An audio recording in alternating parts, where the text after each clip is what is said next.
going to remain conscious of what our mother needs. She doesn't need more pollution. She needs us to work with her. And there was a point I know that we got to in our board where we realized how the difference if we were just to throw up a regular old building and how much more it would cost to do an environmentally conscious building. And at times we thought, God, are we ever going to get this done? What should we do? There is no choice. We must do a zero net building as close to it as we can. We don't have a choice anymore. We simply don't. As human beings, we have to look around at what's happening. What's happening on this planet? You know, COVID has given us the opportunity to go into a form of solitude and to self-reflect and to see what are we doing? What are we doing to this planet? And I guess maybe we didn't quite get it because we're headed for a second wave. When are we going to learn? When are we going to recognize that we need to work with our mother? All we have to do is witness what happens to Indigenous women to know how we treat the earth. And when we think of what happens to Indigenous women, they're trafficked, they're violated, they're missing and murdered. And quite frankly, this old lady says enough is enough. We are not going to do this anymore. And that's a reflection of what we do to our mother, the very earth that we stand on.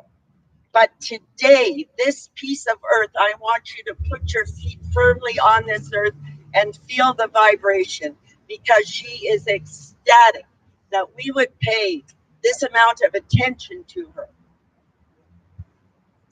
And so as we move forward, I've met with many politicians, and I can tell you I've received, different politicians, different federal officials have said to me, oh, yes, Patty, don't worry. I give you my word. I'm going to help you out. And now they don't even read my emails. They don't return my calls. So we have to do this as a community. We have to do this as concerned, good people.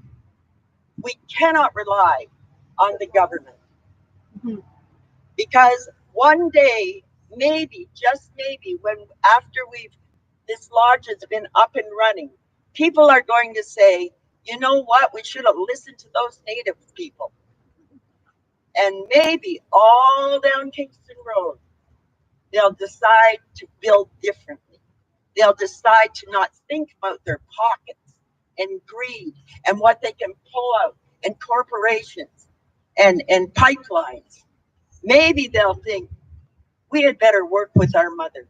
We had better work with the earth, because our children, our grandchildren will not survive. And maybe all these buildings will be environmentally safe, sound buildings. And so in closing, I want to say, Miigwech, Miigwech, Miigwech. I am so grateful that you came today. I'm so grateful for this ceremony. I just know that now that we've done this ceremony, we're really going to take off. And that shovel's going to go in the ground, and she's going to welcome us, if I have to put it in the ground myself. So thank you for coming today. I'm going to ask Peggy to please do a closing prayer, and feel free to meet each other at a distance, and we'll get through this. As an Indigenous woman, I know that our people have gotten through many pandemics, many plagues, and we will get through this too.